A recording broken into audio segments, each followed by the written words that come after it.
ഇന്ത്യയും അമേരിക്കയും തമ്മിലെ വ്യാപാര കരാർ സംബന്ധിച്ച് ധാരണയായ സാഹചര്യത്തിൽ അതിന്റെ നേട്ടം ഇന്ത്യയിലെ ഏതൊക്കെ വ്യവസായ മേഖലകൾക്കായിരിക്കും ലഭിക്കുക എന്ന ചോദ്യം ഇപ്പോൾ എല്ലാവരുടെയും മനസ്സിൽ പൊന്തിവരുന്ന സമയമാണ്. അതുപോലെ തന്നെ വരുമാന വർധന ഏതൊക്കെ കമ്പനികൾക്കായിരിക്കും എന്ന കാര്യം അറിയാനും എല്ലാവർക്കും ആകാംക്ഷയുണ്ട്. ഓഹരി വിപണിയിൽ പ്രവർത്തിക്കുന്നവർക്കാകട്ടെ കയറ്റുമതി സുഗമമാകുകയും വരുമാന സാധ്യതയും വർദ്ധിക്കുകയും ചെയ്യുമെന്നിരിക്കെ ഏതൊക്കെ കമ്പനികളുടെ ഓഹരികളാണ് നിക്ഷേപത്തിന് തിരഞ്ഞെടുക്കാവുന്നത് എന്ന കാര്യത്തിലാണ് ആകാംക്ഷ കൂടുതലായുള്ളത്. ഈ ചോദ്യങ്ങളെല്ലാം വളരെ പ്രസക്തമായിരിക്കെ ഇവയ്ക്കുള്ള ഉത്തരമെന്ന നിലയിലാണ് ഫോക്കസ് ഓൺ ഫൈനാൻസ് ഈ വീഡിയോ അവതരിപ്പിക്കുന്നത്. ഓഹരികളുടെ പേരുകൾ ഉൾപ്പെടെ 25 എണ്ണമാണ് ഇവിടെ തിരഞ്ഞെടുത്ത് അവതരിപ്പിക്കുന്നത്. സാഹചര്യങ്ങളുടെയും സാധ്യതകളുടെയും അടിസ്ഥാനത്തിലുള്ള നിരീക്ഷണം എന്നല്ലാതെ നിക്ഷേപ ശുപാർശ എന്ന നിലയിലല്ല ഓഹരികൾ തിരഞ്ഞെടുത്തിരിക്കുന്നത് എന്നോർക്കുക. പട്ടികയിലേക്ക് കടക്കുന്നതിന് മുമ്പ് ട്രംപിന്റെ തീരുവ നടപടി ഇന്ത്യക്ക് എന്തൊക്കെ ദോഷം ചെയ്തിരുന്നു എന്ന് നോക്കാം. US പ്രസിഡന്റ് ഡൊണാൾഡ് ട്രംപ് ഇന്ത്യക്ക് മേൽ അടിച്ചേൽപ്പിച്ചത് അതിഭീമമായ തീരുവയായിരുന്നു. അതായത് റെസിപ്രോക്കൽ ടാരിഫ് അല്ലെങ്കിൽ പകരം തീരുവ എന്ന നിലയിൽ 25%. അതിനു പുറമെ റഷ്യയിൽ നിന്ന് ക്രൂഡ് ഓയിൽ വാങ്ങുന്നു എന്നതിന്റെ പേരിൽ ശിക്ഷ എന്ന നിലയ്ക്ക് ഒരു 25% കൂടി. അങ്ങനെ ആകെ 50% തീരുവയാണ് ഇന്ത്യക്ക് മേൽ അടിച്ചേൽപ്പിച്ചിരുന്നത്. മറ്റ് ഏത് രാജ്യത്തിന്മേലും ഉണ്ടായിരുന്ന തീരുവയേക്കാളൊക്കെ കൂടുതലായിരുന്നു ഇത് എന്നും പറയണം.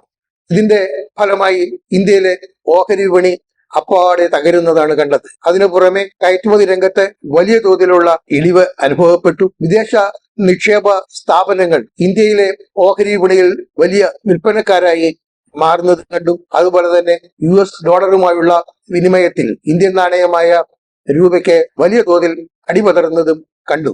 രൂപയുടെ മൂല്യം ഒരു ഘട്ടത്തിൽ റെക്കോർഡ് നിലവാരത്തിലേക്ക് താഴ്ന്നത് പോലും കണ്ടു. ഇതിനൊക്കെ പുറമെ വളരെ നീണ്ട കാലത്തെ അനിശ്ചിതത്വമാണ് ഇന്ത്യയിൽ സമ്പദ് വ്യവസ്ഥയിൽ അനുഭവപ്പെട്ടുകൊണ്ടിരുന്നത്. ഇപ്പോൾ വ്യാപാര കരാർ സംബന്ധിച്ച് ധാരണയായി. ഇത് നീണ്ടുനിന്ന ആശങ്കയ്ക്കും അതുപോലെ തന്നെ ആകാംക്ഷയ്ക്കും അവസാനം കുറിച്ചിരിക്കുന്നു എന്ന് പറയാം. എന്നാൽ അതിനോടൊപ്പം ഒരു പക്ഷേ കൂടി കൂട്ടിച്ചേർക്കേണ്ടതായിട്ടുണ്ട്. കാരണം നടപടി ഏറെക്കുറെ ഏകപക്ഷീയമായാണ് ട്രംപ് പ്രഖ്യാപിച്ചിരിക്കുന്നത്. ട്രംപിന്റെ നടപടി ആയതുകൊണ്ട് തന്നെ അത് എത്രമാത്രം സുസ്ഥിരമായ ഒരു നടപടിയാണ് എന്ന് പറയുക വയ്യ. കാരണം അസ്ഥിരതയ്ക്ക് കുപ്രസിദ്ധി നേടിയ ആളാണല്ലോ ഡൊണാൾഡ് ട്രംപ്. ഇതിനൊക്കെ പുറമെ നിയമപരമായ ചില കടമ്പകളും കടക്കേണ്ടതായിട്ടുണ്ട്. അതായത് താരിഫ് സംബന്ധിച്ച് മാറ്റം വരുത്തണമെങ്കിൽ ഇനിയൊരു പ്രസിഡൻഷ്യൽ പ്രൊക്ലമേഷൻ ആവശ്യമാണ്. അതിനു പുറമെ US ഫെഡറൽ രജിസ്റ്റർ നോട്ടീസ് പ്രസിദ്ധീകരിക്കുകയും വേണം. ഈ 2 നടപടികൾ കൂടി പൂർത്തിയായെങ്കിൽ മാത്രമേ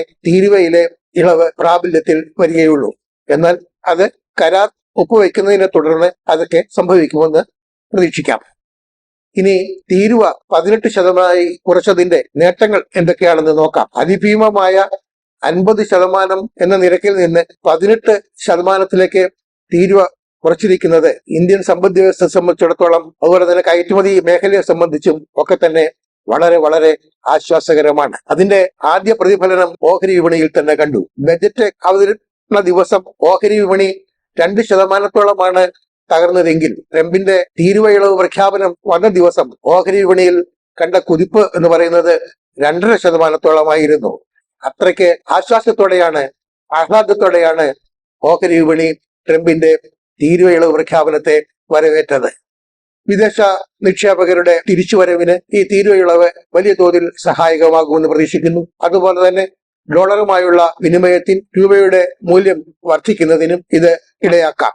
മറ്റൊന്ന് GDP അല്ലെങ്കിൽ സാമ്പത്തിക വളർച്ച ഗണ്യമായി വർദ്ധിക്കുമെന്ന ഒരു പ്രതീക്ഷയും ഇതേ തുടർന്ന് ഉളവായിട്ടുണ്ട്. മറ്റൊരു കാര്യം കൂടി ആശ്വസിക്കാനുള്ളത്, പല രാജ്യങ്ങളുമായി താരതമ്യപ്പെടുത്തുമ്പോൾ 18% തീരുവ എന്ന് പറയുന്നത് നന്നേ കുറവാണ്. മലേഷ്യ, തായ്ലൻഡ്, ഇന്തോനേഷ്യ, ഫിലിപ്പീൻസ് എന്നിവയ്ക്ക് ബാധകമായ തീരുവ 19%. ബംഗ്ലാദേശ്, വിയറ്റ്നാം ഈ 2 രാജ്യങ്ങളും ഇന്ത്യയെ സംബന്ധിച്ചിടത്തോളം കയറ്റുമതി രംഗത്ത് വലിയ വെല്ലുവിളി ഉയർത്തുന്ന 2 രാജ്യങ്ങളാണ്. പ്രത്യേകിച്ചും ടെക്സ്റ്റൈൽസിന്റെയും മറ്റും കാര്യത്തിൽ വിയറ്റ്നാമിന്റെ മേലും ബംഗ്ലാദേശിന്റെ മേലും ചുമത്തിയിട്ടുള്ള തീരുവ 20%. ചൈനയുടെ മേൽ ചുമത്തിയിട്ടുള്ള തീരുവ 34 മുതൽ 37% വരെയാണ്. സൗത്ത് ആഫ്രിക്കയ്ക്ക് ബാധകമായ തീരുവ 30%. ബ്രസീലിന് ബാധകമായ തീരുവയാകട്ടെ 50%-ഓളമുണ്ട്. ഈ സാഹചര്യത്തിലാണ് ഇന്ത്യക്ക് 18% മാത്രം തീരുവ എന്ന പ്രഖ്യാപനം ഉണ്ടായിരിക്കുന്നത്.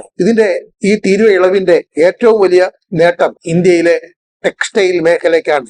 ഏറ്റവും കുറഞ്ഞ തീരുവ ടെക്സ്റ്റൈൽസിന് ബാധകമായ രാജ്യം ഇപ്പോൾ ഇന്ത്യയായി മാറിയിരിക്കുന്നു. ഇന്ത്യയുടെ ടെക്സ്റ്റൈൽ കയറ്റുമതിയുടെ 28% US-ലേക്കാണെന്ന് ഓർക്കണം. ഇന്ത്യൻ ടെക്സ്റ്റൈൽസിന്റെ ഏറ്റവും വലിയ വിദേശ വിപണിയുമാണ് അമേരിക്ക. ഇന്ത്യയിൽ നിന്ന് അമേരിക്കയിലേക്ക് ടെക്സ്റ്റൈൽസ് കയറ്റുമതി ചെയ്യുന്ന രാജ്യങ്ങളിൽ പ്രമുഖ പങ്കുള്ള ഒരു കമ്പനി കേരളത്തിൽ തന്നെയുണ്ട്. കിറ്റക്സ് ഗാർമെന്റ്സ് ആണത്. US-ലെ ടോയ്സ്, ഓൾമാർട്ട് തുടങ്ങിയ ശൃംഖലകൾക്ക് ആണ് കിറ്റക്സ് ഗാർമെന്റ്സിന്റെ ഉൽപ്പന്നങ്ങൾ നൽകുന്നത്. കിറ്റക്സിന്റെ 90% ഉൽപ്പന്നങ്ങളും US-ലേക്കാണ് കയറ്റുമതി ചെയ്യുന്നത് എന്നതിനാൽ ഈ തീരുവ ഇളവിന്റെ വലിയ നേട്ടമാണ് ആ കമ്പനിക്ക് ലഭിക്കുക. ടെക്സ്റ്റൈൽസ് മേഖല കഴിഞ്ഞാൽ ഏറ്റവും വലിയ നേട്ടം ഉണ്ടാകുന്നത് ഇലക്ട്രോണിക്സ് വ്യവസായത്തിനാണ്. പ്രത്യേകിച്ചും സ്മാർട്ട് ഫോണുകൾ ഉൾപ്പെടെയുള്ള ഇലക്ട്രോണിക്സ് ഉൽപ്പന്നങ്ങൾ നിർമ്മിക്കുന്ന വ്യവസായത്തിന് ഏതാണ്ട് 1500 കോടി ഡോളറിന്റെ ഇലക്ട്രോണിക് ഉൽപ്പന്നങ്ങളാണ് ഓരോ വർഷവും ഇന്ത്യ US-ലേക്ക് കയറ്റുമതി ചെയ്യുന്നത്. അതുകൊണ്ട് തന്നെ 18% തീരുവ ഇളവിന്റെ ആശ്വാസം വളരെ വലുതാണ്. മറ്റൊരു വ്യവസായ മേഖല സമുദ്രോൽപ്പന്ന കയറ്റുമതി മേഖലയാണ്. സമുദ്രോൽപ്പന്ന കയറ്റുമതിയുടെ ഏതാണ്ട് 35% US-ലേക്കാണ്. ഇതിൽ നല്ല പങ്ക് സമുദ്രോൽപ്പന്നങ്ങളും കയറ്റി അയക്കുന്നത് കേരളത്തിൽ നിന്നാണെന്നും ഓർക്കണം. അതുപോലെ തന്നെ മറ്റൊരു മേഖല ജെംസ് ആൻഡ് ജ്വല്ലറി മേഖലയാണ്. ട്രംപ് വലിയ തോതിലുള്ള തീരുവ പ്രഖ്യാപിച്ചതിനെ തുടർന്ന് ഏറ്റവും കൂടുതൽ തൊഴിലവസരങ്ങൾ നഷ്ടപ്പെടുന്ന മേഖലകളിൽ ഒന്നായി ജെംസ് ആൻഡ് ജ്വല്ലറി മേഖലയെ കരുതിയിരുന്നു. എന്നാൽ ഇപ്പോൾ ഈ തീരുവ ഇളവ് പ്രഖ്യാപിച്ചതിലൂടെ ഏറ്റവും കൂടുതൽ ആശ്വാസം അനുഭവിക്കുന്നത് ജെംസ് ആൻഡ് ജ്വല്ലറി വ്യവസായങ്ങളിലെ ജീവനക്കാരായിരിക്കും. ജെംസ് ആൻഡ് ജ്വല്ലറിയുടെ ഏറ്റവും വലിയ കയറ്റുമതി, ഇന്ത്യയിൽ നിന്നുള്ള ഏറ്റവും വലിയ കയറ്റുമതി അമേരിക്കയിലേക്കാണ്. അതുപോലെ തന്നെ ഇന്ത്യയിൽ വാഹന ഘടകങ്ങൾ, സ്പെഷ്യാലിറ്റി കെമിക്കലുകൾ എന്നിവയുടെ ഉൽപാദനത്തിലും വലിയ പങ്ക് അമേരിക്കയിലേക്ക് കയറ്റുമതി ചെയ്യുന്നുണ്ട്. അതിനാൽ അത്തരം വ്യവസായങ്ങളിൽ ഏർപ്പെട്ടിട്ടുള്ള കമ്പനികൾക്കും വലിയ നേട്ടമാണ് ഉണ്ടാകുന്നത്. ഇവയ്ക്കൊക്കെ പുറമെ ഉൽപ്പന്നങ്ങളും സേവനങ്ങളും അമേരിക്കയ്ക്ക് നൽകുന്ന ഇന്ത്യയിലെ പല IT കമ്പനികൾക്കും ഈ തീരുവ ഇളവ് വലിയ നേട്ടം സമ്മാനിക്കുന്നു. വിവിധ മേഖലകളിൽപ്പെട്ടതും താരിഫ് ഇളവിന്റെ പ്രയോജനം ലഭിച്ചേക്കാവുന്നതുമായ കമ്പനികൾ വളരെയുണ്ട്. എന്നാൽ അവ എല്ലാം തന്നെ ഒരേ രീതിയിലായിരിക്കണമെന്നില്ല നേട്ടം സമ്മാനിക്കുക. അവയുടെ ഓഹരി വിലകളിലും അതുപോലെ തന്നെ വ്യത്യസ്തമായ രീതിയിലായിരിക്കും ചലനങ്ങൾ ഉണ്ടാകുക. അതിനാൽ അവയുടെ ഓഹരികളിലെ ചലനങ്ങൾ നിരീക്ഷണം അർഹിക്കുന്നു. വിവിധ മേഖലകളിൽ നിന്ന് തെരഞ്ഞെടുത്തതും നിരീക്ഷണം അർഹിക്കുന്നതുമായ 25 ഓഹരികളുടെ പേരുവിവരമാണ് ഇനി പ്രതിപാദിക്കുന്നത്.